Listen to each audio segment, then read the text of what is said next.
Boa tarde, meus amigos. Boa tarde a todos. Boa tarde. Tudo bem aí com vocês? Oi, Rose, tudo bem?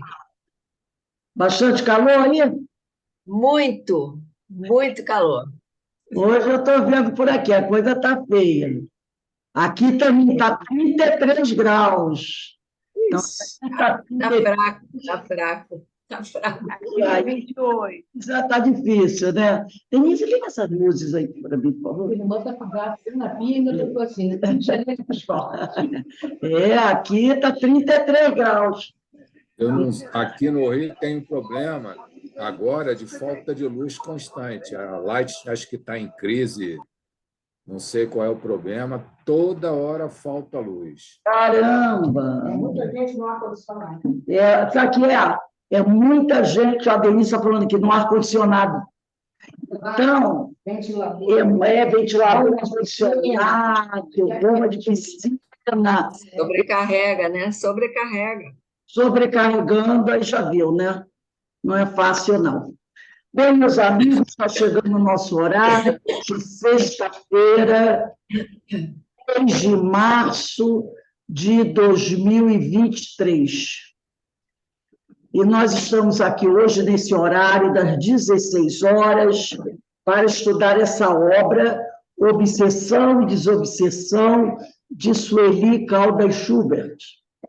E hoje nós vamos iniciar o capítulo 14, que fala do modo de ação do obsessor. Mas antes de nós iniciarmos aqui, eu vou pedir para o amigo Alberto ligar aí o microfone dele e fazer a nossa prece de abertura. Alberto, por favor.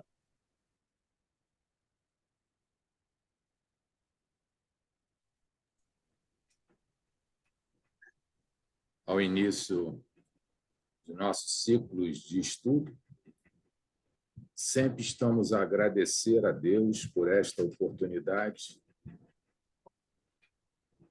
que nos possibilita ampliarmos a nossa compreensão da verdade, do caminho, que sejamos inspirados pela espiritualidade, para que possamos extrair desses estudos os melhores aprendizados. Agradecidos ao Mestre Jesus por esta doutrina que nos esclarece, que nos consola, e sejamos envolvidos por sua luz, para que possamos, através desses estudos, penetrarmos nos arcanos dos seus ensinamentos e promovermos em nosso ser o aprimoramento moral, o aperfeiçoamento íntimo. Ao término deste momento de prece, estejamos sempre a agradecer ao Pai, ao Cristo, hoje, agora e sempre. Bem, meus irmãos, como eu falei, nós vamos iniciar aqui o estudo do capítulo 14 do livro, né, da Obsessão e Desobsessão da Sueli Caldas Schubert. E nós vamos começar aqui a estudar esse capítulo. E aqui ele traz um texto que é do livro Semente de Vida Eterna, mas ele traz só um trechinho. Como eu tenho esse texto, eu trouxe aqui, porque eu gostaria de ler um tamanho maior, né? Vocês podem acompanhar esse pedacinho, mas eu trouxe o livro, né, Sementes de Vida Eterna, a minha capa é bastante antiga, tá? É do Divaldo Pereira Franco, por diversos espíritos. E aqui ele diz assim, o capítulo é o capítulo 30, quem depois quiser, tiver esse livro, quiser procurar, é um livro muito bom, gente. O capítulo 30 tem por título Considerando a Obsessão. E eu vou começar lendo um trechinho, é o trechinho que ele traz aqui, ela traz aqui no livro, mas eu vou ampliar a leitura do texto. Então, aí no nosso livro diz assim, sutilmente, a princípio, em delicado processo de hipnose, A ideia obsidente, quer dizer, a ideia obsessiva, penetra a mente do futuro hóspede, que, desguardado das reservas morais necessárias à manutenção de superior padrão vibratório, começa a dar guarida ao pensamento infeliz, incorporando as próprias concepções e traumas que vêm do passado, através de cujo comportamento cede lugar à manifestação ingrata e dominadora da alienação obsessiva. Então, olha só o que ela está dizendo aqui. Sutilmente, a princípio, em um delicado processo de hipnose. Então, reparem que não é aquela coisa violenta, não chega assim, chutando parede, entendeu? Chega com delicadeza. Chega com delicadeza, chega com sutileza, tipo assim, para não se deixar perceber. Porque se a ideia obsessora, que é uma ideia inimiga, se ela chega de maneira violenta, ela logo chama atenção. O pessoal fica assim, o que está acontecendo? O que está acontecendo? Mas não, chega de mansinho, para não chamar a atenção. E se não chama a atenção, você não toma providência. Você diz assim, um incômodo leve, uma dor de cabecinha boba. Então, por isso que ele diz aqui, sutilmente, a princípio, em delicado processo de hipnose, a ideia obsedente, ou ideia obsessora, né? Penetra a mente do futuro hóspede. Então, ele já está dizendo o seguinte, você vai ser a minha vítima. O futuro hóspede da perturbação que eu vou impor. Aí, que desguardado das reservas morais é uma pessoa que não está muito preocupada com a conduta moral, né? Com reservas morais necessárias à manutenção de superior padrão vibratório, começa a dar guarida ao pensamento feliz. Então, aquela pessoa que está recebendo esse ataque, e é um ataque muito sutil, ele não é uma pessoa muito preocupada em ter uma boa conduta moral. Então, ele começa a agasalhar aquele pensamento ruim, incorporando as próprias concepções e traumas que vêm do passado, através de cujo comportamento cede lugar à manifestação ingrata e dominadora da alienação obsessiva.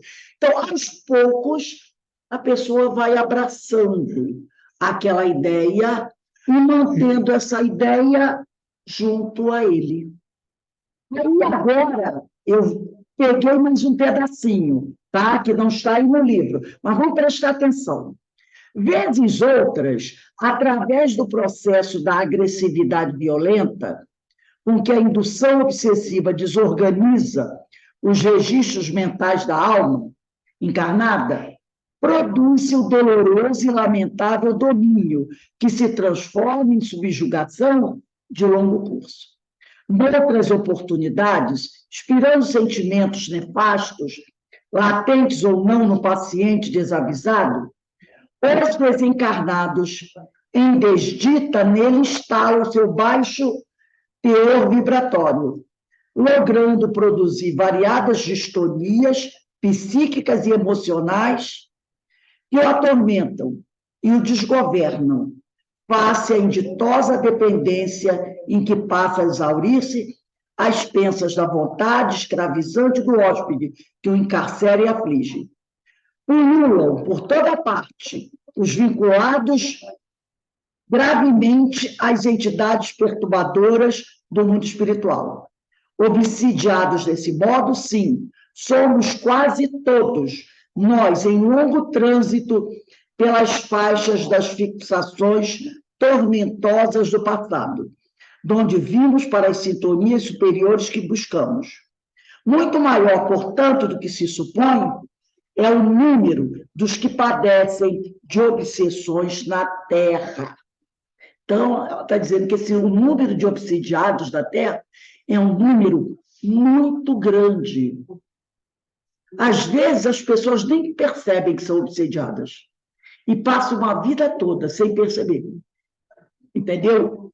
Então, diz aqui, lamentavelmente, esse grande flagelo espiritual que se abate sobre os homens, e não apenas sobre eles, já que existem obsessivos em várias expressões, como os de um encarnado sobre o outro, de um desencarnado sobre o outro, um encarnado sobre um desencarnado, e genericamente, deste sobre aquele que não tem merecido, dos cientistas, nem dos religiosos do passado, como do presente, o cuidado e o estudo, o tratamento que merece. Esse texto aqui foi de Manuel Filomeno de Miranda. Esse texto que eu trouxe do livro Semente de Vida Eterna é do Manuel Filomeno de Miranda, tá? Então, ele mostra aqui que o número de obsidiados da Terra é muito grande. E as pessoas não têm noção disso, tá? E, por isso, muito poucos se preocupam em estudar esse tema obsessão. Bom, agora nós vamos pegar o Livro dos Médiuns, na questão 245. Tem ali, ó, na foto. Livro dos Médiuns, eu botei um aí, ó, aqui atrás, ó. Pode pegar isso aí. Questão 245. Não, é Livro dos Médiuns. 245. Abre o seu.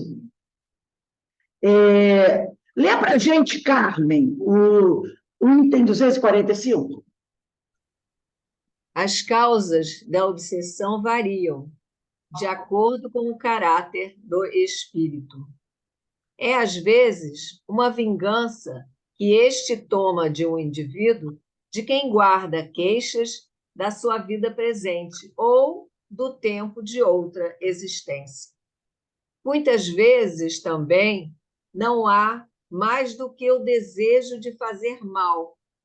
O espírito, como sofre, entende de fazer que os outros sofram. Encontra uma espécie de gozo em os atormentar, em os vexar. E a impaciência que por isso a vítima demonstra, mais o exacerba. Porque esse é o objetivo que colima, ao passo que a paciência o leva a cansar-se. Com o irritar-se e mostrar-se despeitado, o perseguido faz exatamente o que quer o seu perseguidor. Esses espíritos agem não raro por ódio e inveja do bem. Daí o lançarem suas vistas malfazejas sobre as pessoas mais honestas. Um deles se apegou como tinha a uma honrada família do nosso conhecimento, a qual, aliás, não teve a satisfação de enganar. Interrogado acerca do motivo por que se agarrara a pessoas distintas, em vez de o fazer a homens maus como ele, respondeu: estes não me causam inveja. Outros são guiados por um sentimento de covardia, que os induz a se aproveitarem da fraqueza moral de certos indivíduos, que eles sabem incapazes de lhes resistirem. Um destes últimos, que subjugava um rapaz de inteligência muito apoucada, interrogado sobre os motivos dessa escolha, respondeu: tenho grandíssima necessidade de atormentar alguém. Uma pessoa criteriosa me repeliria. Ligo-me a um idiota que nenhuma força me opõe. Esse final aqui né? Ele é tão claro e objetivo, né? Eu tenho grande necessidade de atormentar alguém. Ele quer perturbar alguém. Uma pessoa inteligente, criteriosa, logo repeliria. Agora, ele faz o quê? Procura alguém que ele considera um idiota. Alguém que não está nem aí. E ele vai o quê? Tá, essa pessoa que ele diz que a pessoa é tão desligada que não vai oferecer resistência a ele. Gente, é coisa mais direta do que isso? Não tem. Por isso que o Manuel Filomeno Miranda, nesse texto que eu li para vocês, né, aqui do livro Sementes de Vida Eterna, e aqui tem vários textos maravilhosos, o texto é Considerando a Obsessão, ele diz aqui de muito clara, de forma muito clara, tá? É muito maior, portanto, do que se supõe, é o número dos que padecem de obsessões na Terra. Porque tem um monte de gente que não está nem aí, como diz o povo, para a hora do Brasil. E a máfia está de câmera. E que beleza! Olha a minha amiga. Querida. Eu não sei nem como é que eu digo isso. Então, olha só, é aquele detalhe, tem muita gente que não está nem aí para nada. Eu estou no celular. Ah, tá ótimo. Então, os obsessores fazem a festa. Fazem a festa. Porque eles sabem que tem pessoas que não vão opor nenhuma resistência para eles. São pessoas que adoram ficar vendo coisas sem sentidos. E eles também. Então, ó, se ele recebe resistência de um, ele esquenta a cabeça. Porque tem uma variedade de pessoas que vão abrir os braços para eles. Entendeu? Então, eles não têm nem que... Ah, você não está querendo? Esquenta a cabeça. Eu logo acho alguém com facilidade. Tá? Ô, Rose, Oi, pode falar. aí é o que a gente sempre comenta, né? Os que se comprazem mesmo com o mal, né? Não tem objetivo nenhum, é o prazer de fazer o mal. Claro que aquilo, ele diz, eu quero perturbar alguém. E fico procurando. O cara impõe resistência, eu vou no outro. Eu percebo o outro lá, ele ainda usou, chamou de idiota. Não quer nem ter trabalho, né, Rose? Não Não tem quer nem ter trabalho de... Não, você vê que ele olha, ele chama mesmo, e olha que esse texto é de 1860 e poucos. Não parece o texto de hoje, né? Mas ele fala mesmo. O número de... Gente, se naquela época, 1860 e poucos, quando foi publicado o Livro dos Médios é de 1861. Se em 1861 a situação estava desse jeito, imagine em 2023. Não é? Com tanta coisa que tem por aí que pode levar as pessoas a se deixarem envolver por mais energias. Então, vamos ver agora no livro da Sueli, Caldas Schubert, né? Ela diz assim no primeiro parágrafo: consciente ou inconscientemente, usando ou não de artifício e sutilezas, o obsessor age sempre aproveitando-se das brechas morais que encontra em sua vítima.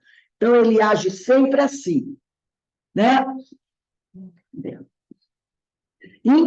Consciente ou inconscientemente, usando ou não de artifício e sutilezas. O obsessor age sempre aproveitando-se das brechas morais que encontra em sua vítima. Os condicionamentos do pretérito são como ímãs a atraí-lo. Quer dizer, as coisas que as pessoas fizeram no passado, porque quando ele se aproxima de alguém, estamos isso ontem, foi ontem, né? Lembra do livro do estudo Diversidade dos Carismas? Como eles se aproximam? Eles fazem uma leitura da vida da criatura. Então, eles sabem o que eles vão poder atacar, usar para atacar a pessoa, favorecendo a conexão imprescindível ao processo obsessivo, que tanto pode começar no berço como na infância, ou em qualquer fase da existência daquele que é alvo de seu interesse, né? Então, esse processo obsessivo pode começar na idade infantil, na juventude, na maturidade, na idade adulta, não importa, tá? Em todo período, em qualquer período da vida da criatura, ele pode promover o ataque. Oi, fale, Alberto. Eu achei interessante dizer que no berço, bebê pode ser obsidiado? Você já pode nascer obsidiano. A obsessão é contínua. Se você está sofrendo um processo obsessivo no plano espiritual e você reencarna, por que o obsessor vai ter piedade de você? Você desencarna obsediado, chega na erraticidade obsidiado. Se você não muda a sua conduta moral, você passa todo o período da erraticidade obsidiada. É planejado uma obsessão, é planejado uma reencarnação. Mas dependendo do que você fez... Ô, Rose, Está te sentindo... Oi, pode falar. aonde está no livro? Que eu não tô achando. No segundo parágrafo do capítulo 14 desse livro, segundo parágrafo do capítulo 14 do livro Obsessão e Desobsessão da Sueli Caldas Schubert. Quando ele diz assim, é o primeiro parágrafo ainda, consciente ou conscientemente, usando ou não de artifícios e sutilezas, o obsessor age sempre aproveitando-se das brechas morais que encontra em sua vítima. Os condicionamentos do pretérito são como imãs a atraí-lo, entendeu? Favorecendo a conexão imprescindível ao processo obsessivo, que tanto pode começar no berço, como na infância, ou em qualquer fase da existência daquele que é alvo do seu interesse. Então, às vezes, todo o trabalho que a espiritualidade faz para te ajudar, dependendo da criatura que está encarnando, não permite que ele fique totalmente escondido.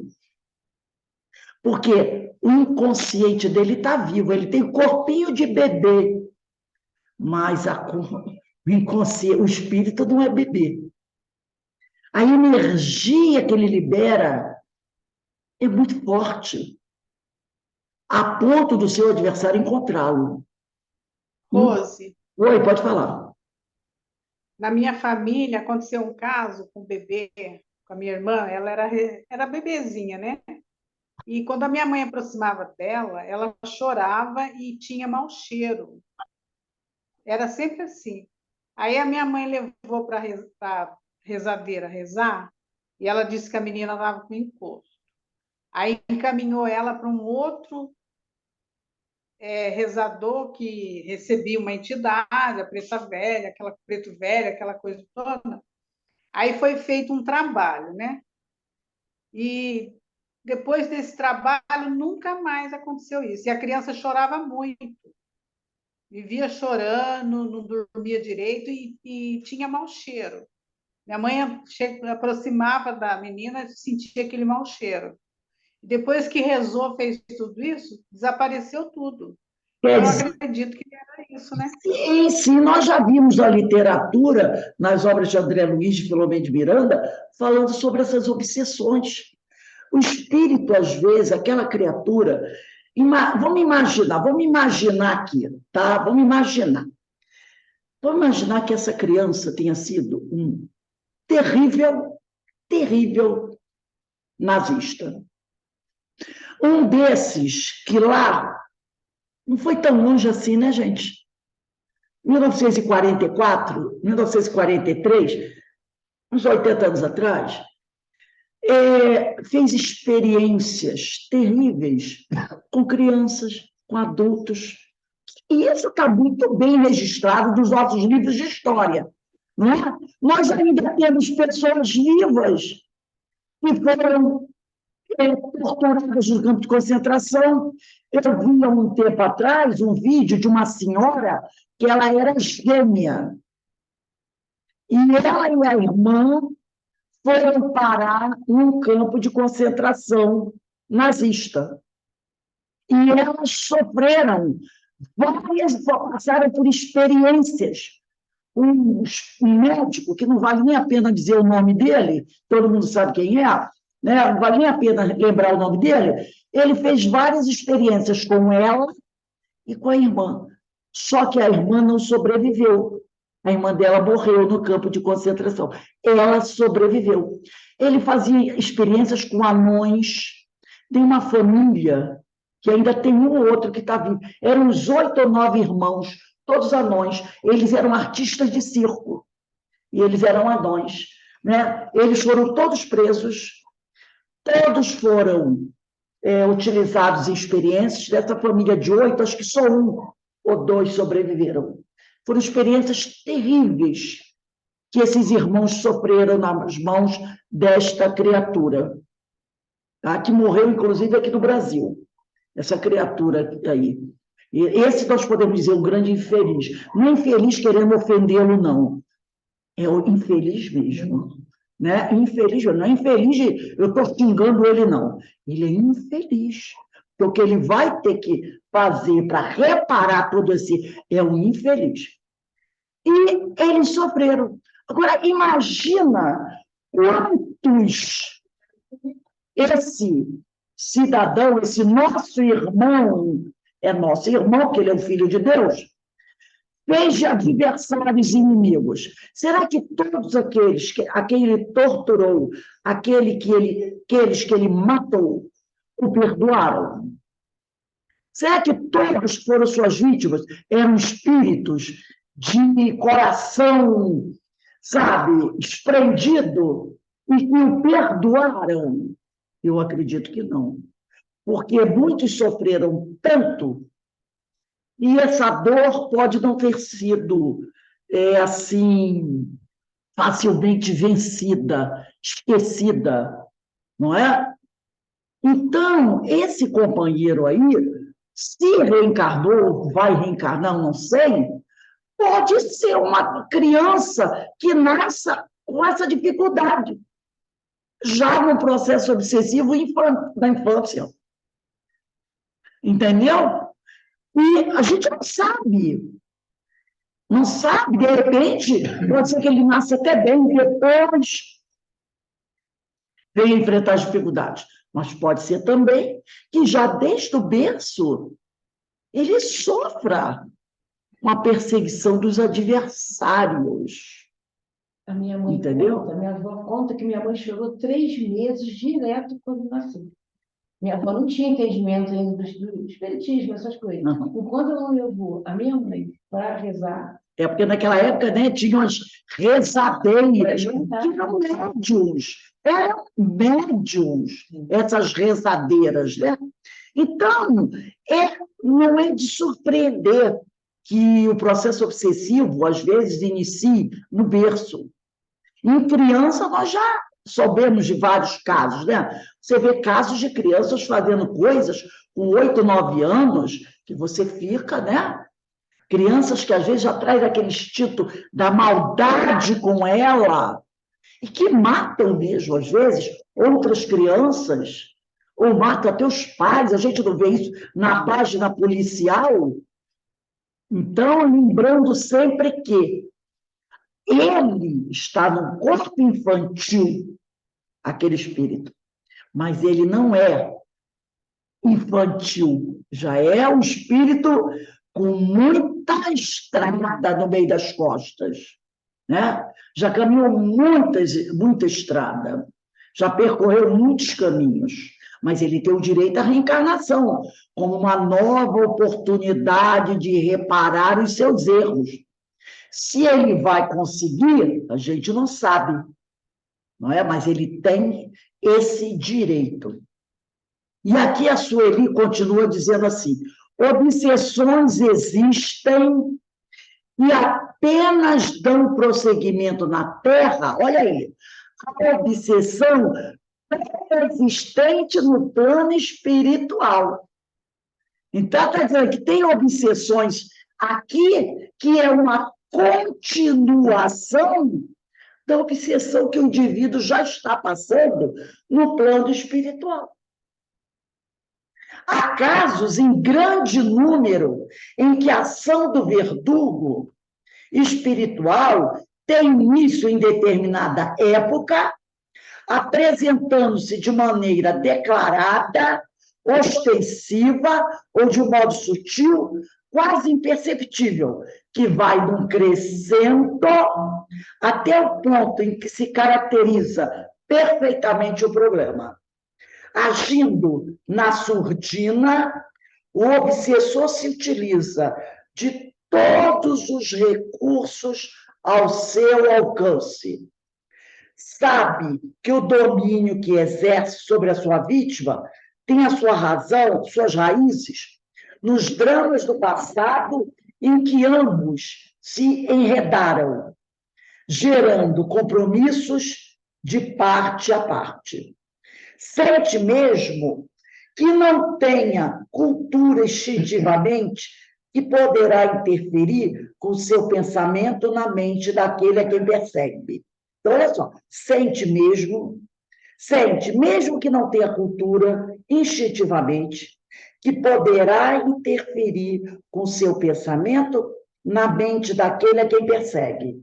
E também que a constância, a repetição exercerão uma espécie de hipnose que o medo e o remorso favorecem, conseguindo assim uma sintonia cada vez maior, até a subjugação ou possessão, dependendo da gravidade do caso e das dúvidas que envolvem os personagens. Então, e das dívidas que envolvem o personagem. Então, olha só, o espírito obsessor, tá?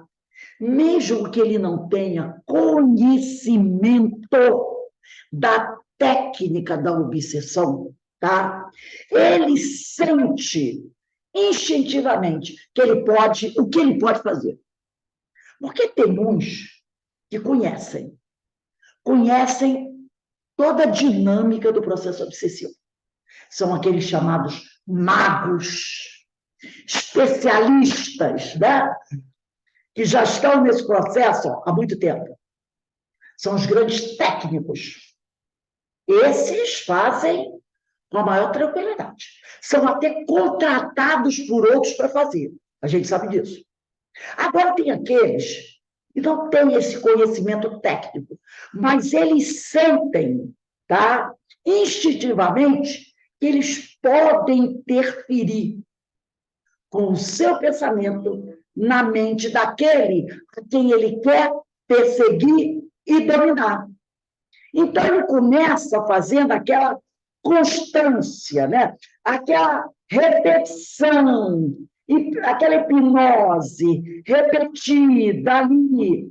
E ele sabe que essa ação dele sobre a tal vítima vai impor medo no outro. O outro vai começar, de repente, dentro de casa, a ver figuras feias, a ouvir pensamentos, frases desconexas, mas de ameaças. Aí a pessoa vai ficar com medo. Meu Deus, o que é isso? Eu estou vendo uma coisa, eu estou vendo umas sombras. Aquilo vai começar a dar medo na pessoa. Aí aquilo já vai fragilizar a pessoa. O medo vai fragilizar. Logicamente, a pessoa já vai começar, lá na sua consciência, a acusá-lo. Ó, você está tendo medo aí, é porque você tem culpa no cartório. E aí ele já vai começar. Culpa, remorso, tudo isso vai favorecer o que está assediando ele. Porque a culpa e o remorso é prato cheio para isso. E aí ele vai fazer o quê? Uma sintonia cada vez maior com o seu agressor, até ficar totalmente subjugado ou se tornar um processo de possessão, agravando cada vez mais a situação dele, né, por causa da dívida que ele tem com aquele que o está perseguindo. Nos livros, eu mandei aí para vocês, né, a bibliografia de apoio, né, para vocês aí. Então, lá no livro dos domínios da mediunidade, no capítulo 1, tá? No capítulo 1, nos domínios da mediunidade, eu botei até o número do parágrafo 38. Diz assim: em mediunidade, portanto, não podemos olvidar, quer dizer, não podemos esquecer o problema da sintonia, tá? O problema da sintonia. Em mediunidade, portanto, não podemos olvidar o problema da sintonia. Foi o que a Sueli colocou aqui. Ela disse assim, ó, o medo e o remorso favorecem, conseguindo assim uma sintonia cada vez maior, até a subjugação ou possessão, dependendo da gravidade do caso e das dívidas que envolvem os personagens. Foi o que o Albério, aqui o orientador desse livro, o Albério está dizendo isso. Em mediunidade, portanto, não podemos olvidar o problema da sintonia. Atraímos os espíritos que se afinam conosco, tanto quanto somos por eles atraídos. E se é verdade que cada um de nós somente pode dar conforme o que tem, é indiscutível que cada um recebe de acordo com aquilo que dá. É aquilo que está no Evangelho de Jesus, né? A cada um segundo as suas obras. Aí ele continua aqui, achando-se a mente na base de todas as manifestações mediúnicas, quaisquer que sejam os característicos em que se expressem, é imprescindível enriquecer o pensamento. É imprescindível enriquecer o pensamento, incorporando-lhe os tesouros morais e culturais, os únicos que nos possibilitam fixar a luz que jorra para nós das esferas mais altas. Então, a espiritualidade superior, ela está sempre jorrando para cima de nós boas energias, mas nós só vamos fixar essas boas energias em nossa mente se nós tivermos tesouros morais e culturais. Se nós não tivermos, se nós não conseguirmos melhorar os nossos padrões morais e culturais, repara, não é só moral, não. É cultural também. Entendeu? E o que é um padrão cultural? O padrão cultural começa pelo melhoramento do intelecto, não é? É você gostar de ler bons livros, uma boa poesia, um bom romance. Não estamos falando de obra espírita, não, tá? Cultura. Gostar de arte, de pintura, de poesia, de um teatro, de uma boa música, de boas esculturas, arte. Isso é por ter padrão cultural. Entendeu? Então, não é só moral. É moral e cultural. E quando a gente fala cultural, não é só obra espírita, não. Você tem um bom conhecimento do mundo, você gostar de ecologia, né? Gostar aí? Esse movimento, né? Você ter esse conhecimento cultural. Aí a pessoa diz assim, mas eu não me formei na escola, para adquirir cultura precisa ter diploma? Claro que não. Claro que não. Hoje em dia, com que facilidade qualquer pessoa adquire um bom livro? Aqui mesmo em Petrópolis tem vários sebos. Você chega lá, um livro, R$10, R$5, livros bons.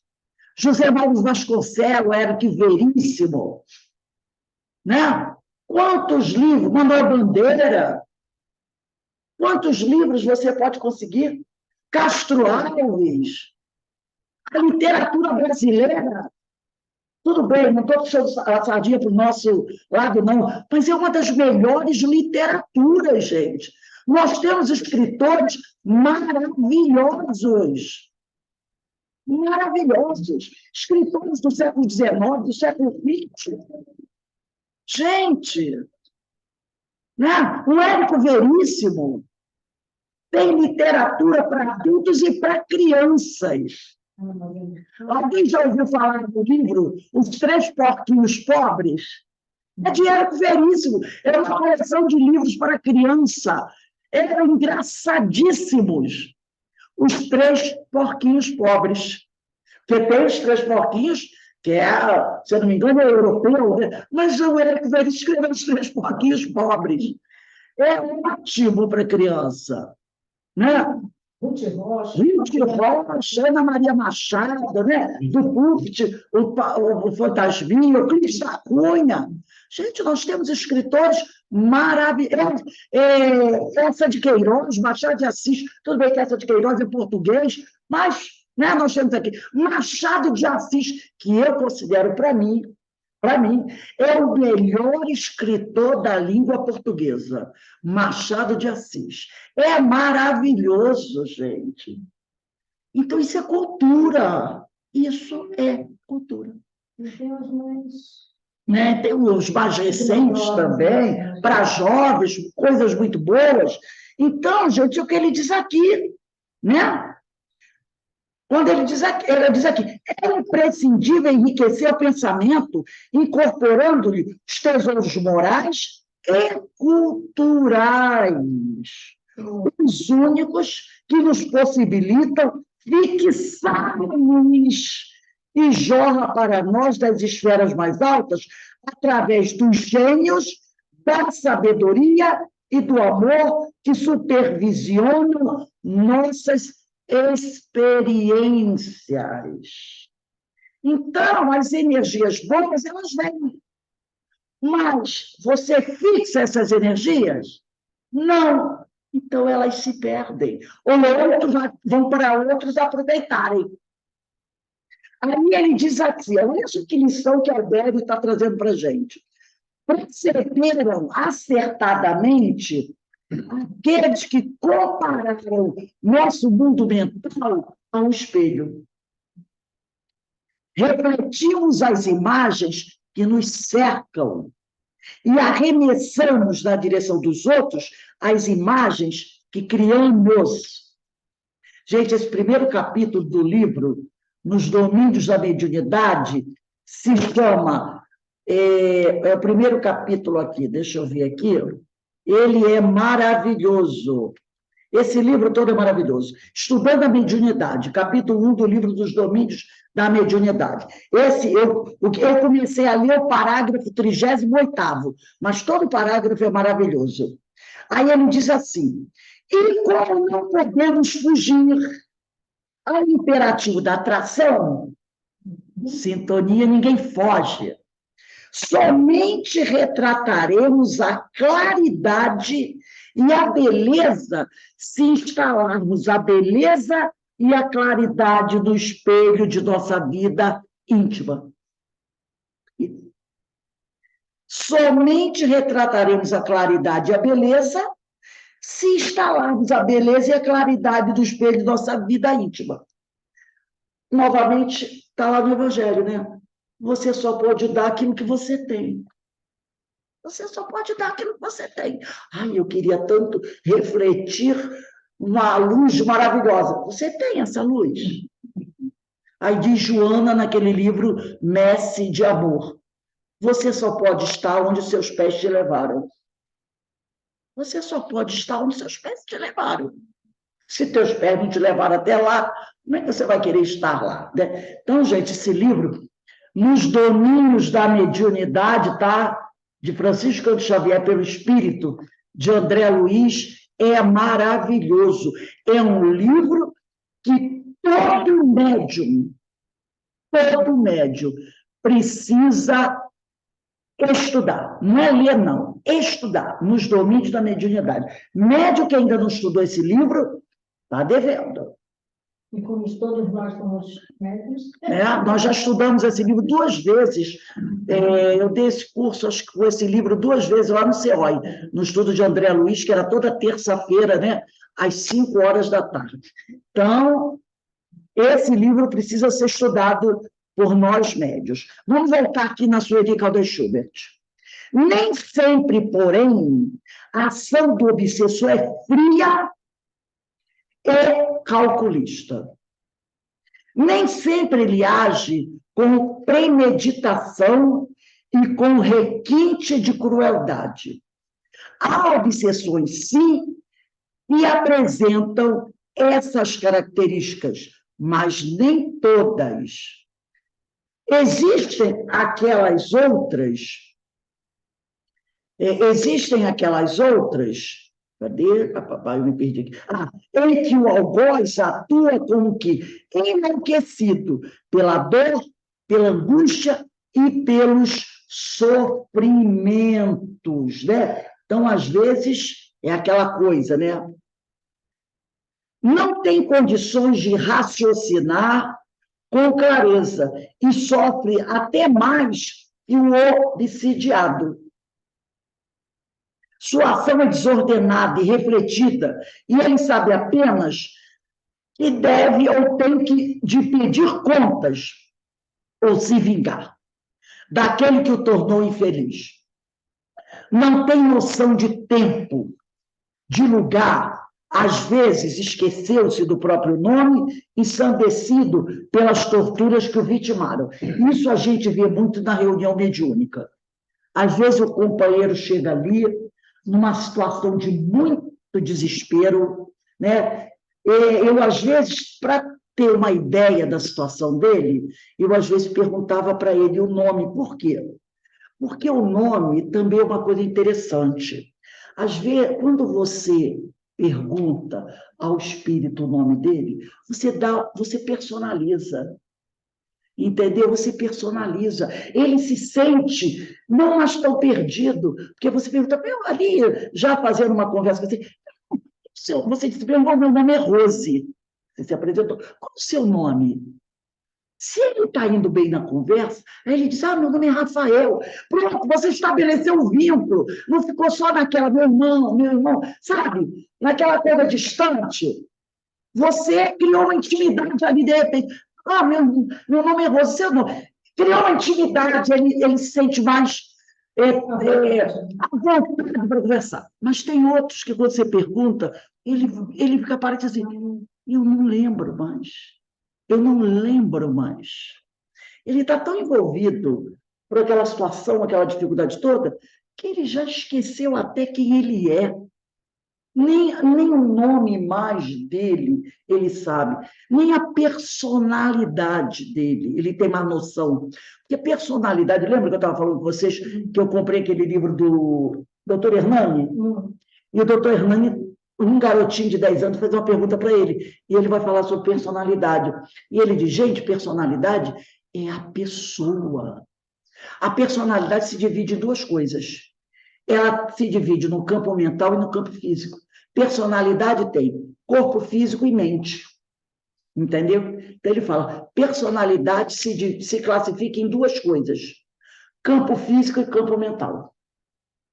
Personalidade é a pessoa. Então, ele dá uma aula sobre personalidade e sobre individualidade.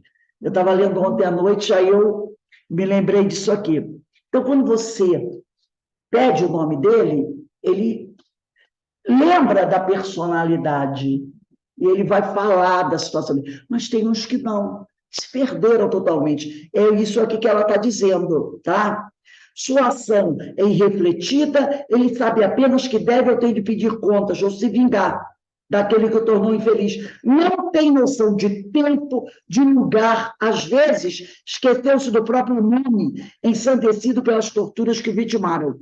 Muitos não têm consciência do mal que estão praticando, podem estar sendo usados por obsessores mais inteligentes e mais cruéis que os atormentam, enquanto os obrigam a, por sua vez, atormentarem os que são objeto de vingança ou ódio. Vamos voltar nesse livro aqui, Obsessão e Desobsessão, no capítulo 13. Vamos voltar aí no capítulo 13? Voltem aí rapidinho no capítulo 13.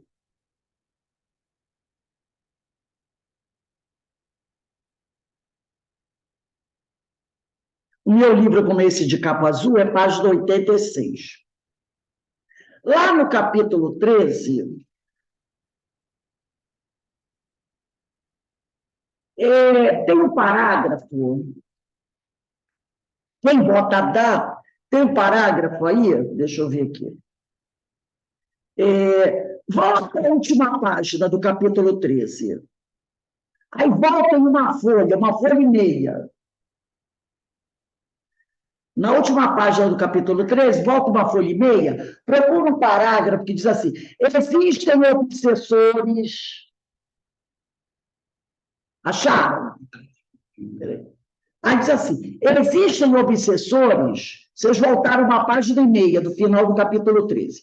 Existem obsessores de grande cultura que, por isto mesmo, exercem amplo domínio sobre espíritos ignorantes, igualmente perversos ou endurecidos. É o caso aqui. Esses que ele diz que já se perderam, né? Eles não são cruéis, eles estão endurecidos. Endurecidos que a eles se vinculam são os comparsas de que carecem para a execução de seus planos, estando sintonizados na mesma faixa de interesses. São desses que eles vão usar. Agora, vamos voltar para onde a gente estava. Aí ele vai dizer assim: os obsessores e também são obsidiados, conforme comentamos no capítulo 5. Vamos agora lá para o capítulo 5. Vamos lá, capítulo 5. No capítulo 5, você procura um título chamado Obsessão Recíproca. Tem vários títulos aqui, nesse capítulo 5. Tem o título, aí tem desencarnado para desencarnado, de encarnado para desencarnado, de desencarnado para encarnado, e tem obsessão recíproca. Aí, na obsessão recíproca, ele diz assim: a obsessão pode assumir ainda, em qualquer de suas expressões, até agora mencionadas, a característica de obsessão recíproca. Na vida real, é fácil encontrar casos que confirmem isto. Assim como as almas afins e voltadas para o bem cultivam a convivência amiga e fraterna, na qual buscam o enriquecimento espiritual, que as possa nutrir e confortar. Assim também, sob outro aspecto, as criaturas se procuram para locupletar-se das vibrações que permutam e nas quais se comprazem. Apenas uma vez mais, uma questão de escolha. Aí ele diz assim: André Luiz, observando o caso de Libório, que obsidiava a mulher porque sentia paixão, vampirizando-lhe o corpo físico, esclarece a respeito. O pensamento da irmã encarnada, que o nosso amigo vampiriza, está presente nele, atormentando-o. Acham-se ambos sintonizados na mesma onda. É um caso de perseguição recíproca. Enquanto não desmodificamos as disposições espirituais, jazem no regime da escravidão mútua, em que obsessores e obsidiados se nutrem das emanações um dos outros. Essa característica de reciprocidade transforma-se em verdadeira simbiose, quando dois seres passam a viver em regime de comunhão de pensamentos e vibrações.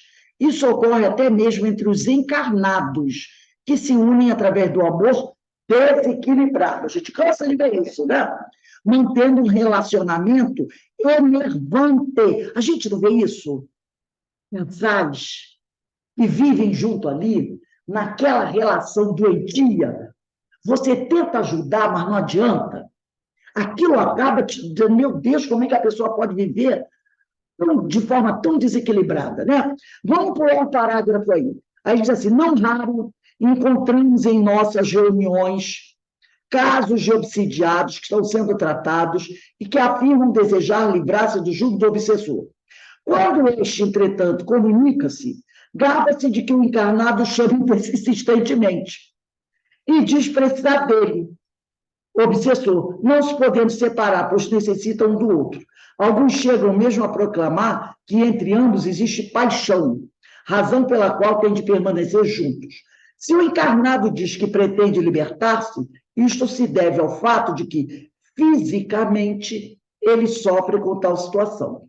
No íntimo, todavia, tem prazer em situar-se como vítima. Durante o sono, por certo, busca a companhia do outro, comprazendo-se com a permuta de vibrações e sensações. Agora vamos voltar lá para o capítulo 14, onde a gente estava. Vamos lá. Via de regra, os obsessores chefiam outros obsessores, que tanto podem ser seus cúmplices, por vontade própria, ou uma espécie de escravos, dominados por processos análogos aos usados com os obsidiados encarnados. Esses espíritos são empregados para garantir o cerco, intensificar a perturbação, não só da vítima, como dos componentes do seu círculo familiar.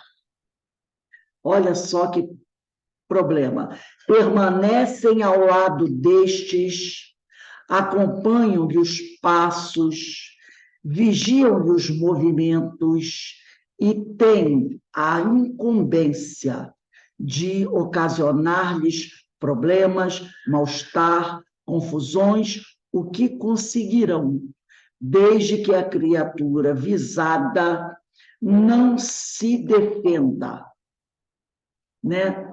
Com a luz da prece e o reforço de uma vida edificante, voltada para a prática da caridade e para o desejo constante do bem. Então, vamos voltar a esse parágrafo aqui, né?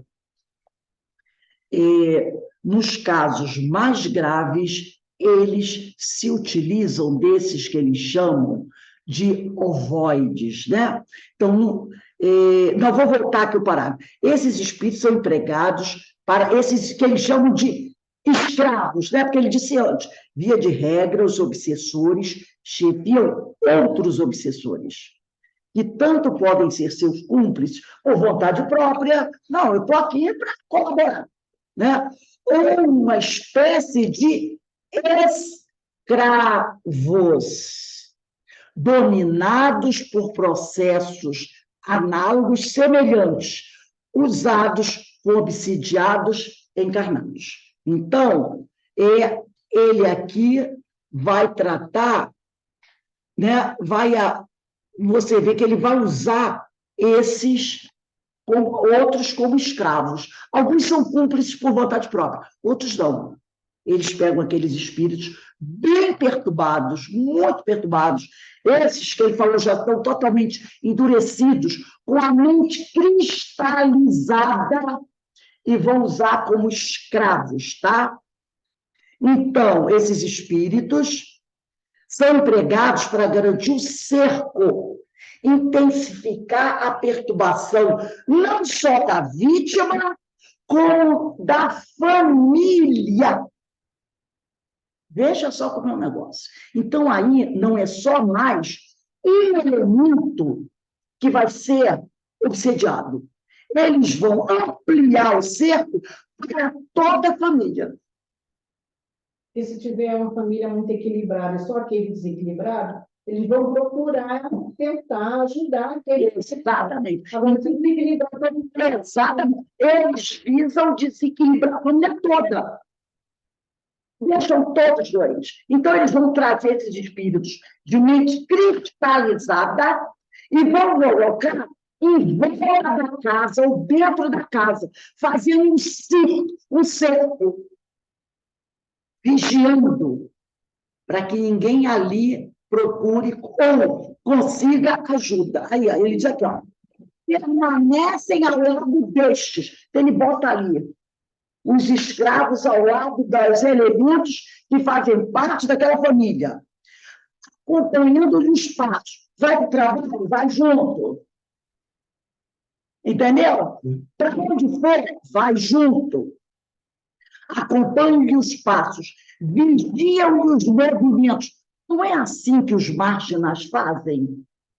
Não é assim. Às vezes bota sentinelas, vigiando atrás, quando eles querem pegar uma pessoa, eles não botam lá alguém para caminhar para ver onde a pessoa está, para ver onde é melhor a hora de atacar e tudo mais.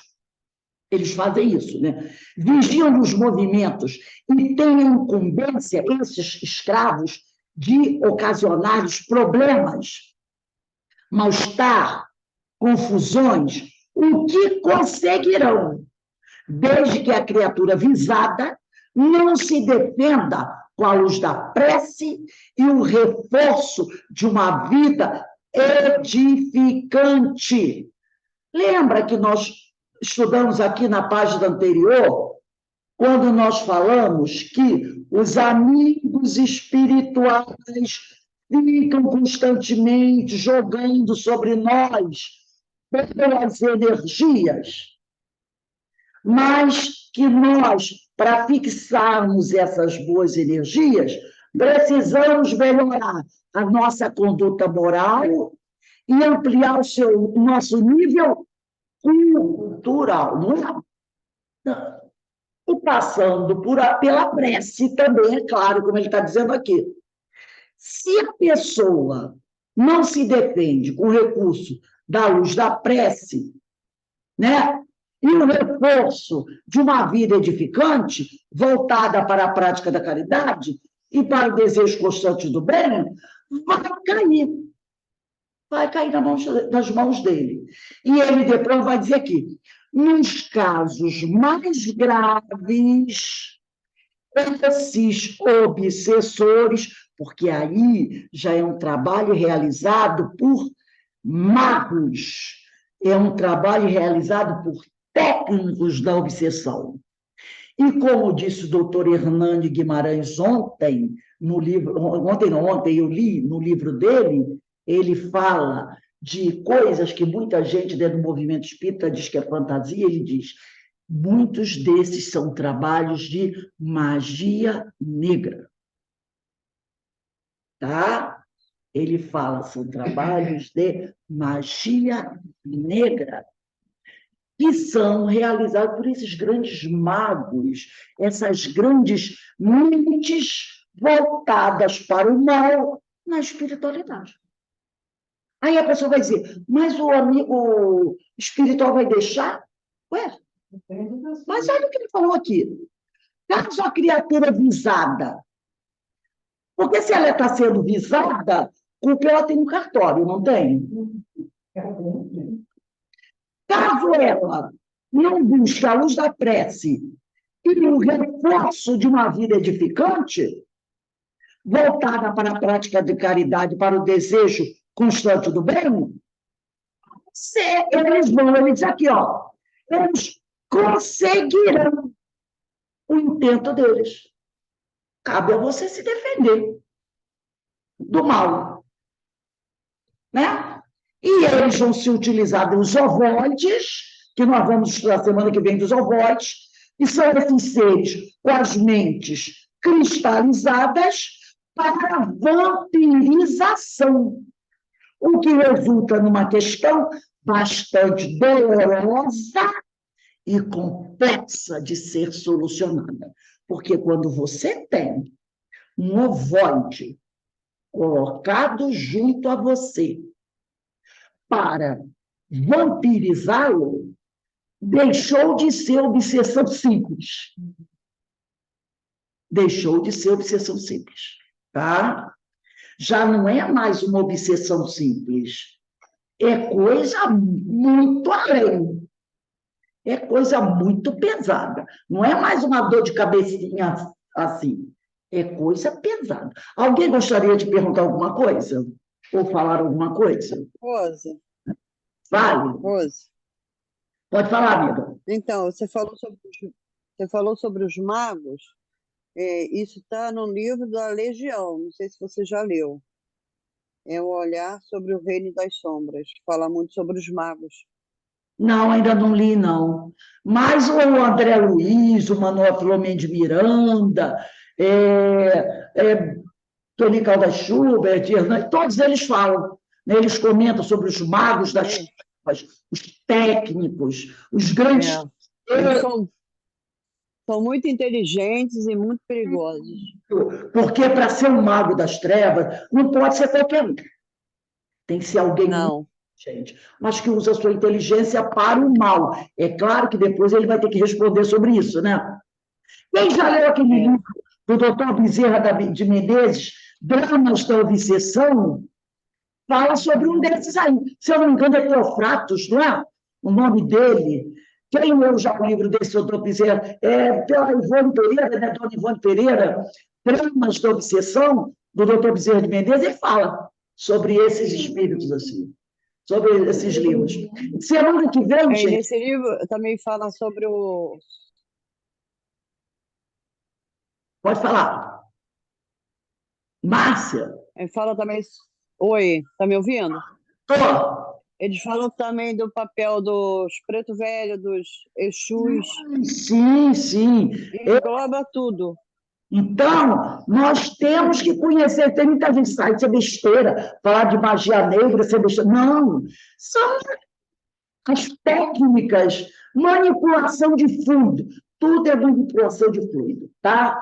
Então, eles utilizam de todos os recursos para nos destruir. Semana que vem, nós vamos usar esse livro aqui, que é outro livro.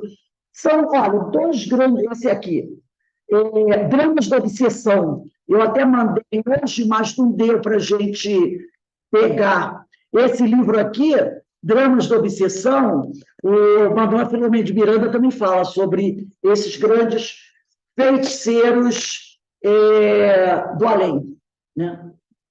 Nos bastidores da obsessão, desculpe. Nos bastidores da obsessão de Valdo Pereira Franco pelo espírito Manuel Filomeno de Miranda. Eu também coloquei aí no livro que a gente ia... Oi? Ele é um livro maravilhoso. Esse livro aqui, para quem trabalha com a mediunidade, junto com aquele nos domínios, é o capítulo 8, Processos Obsessivos.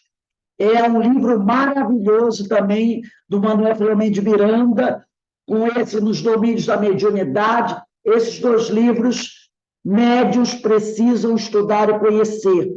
Muito bom.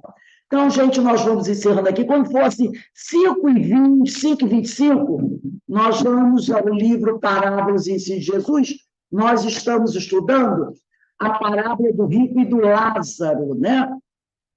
Hoje nós vamos começar aqui na primeiro, segundo, terceiro, quarto, quinto, sexto, sétimo, oito, nono parágrafo desse estudo também muito bom. Então, agradecemos a Deus a oportunidade que Ele nos dá de podermos estudar um pouco mais, conhecer um pouco mais essa doutrina abençoada. Que a Tua luz e a Tua paz, Senhor, nos envolva a todos. Graças a Deus.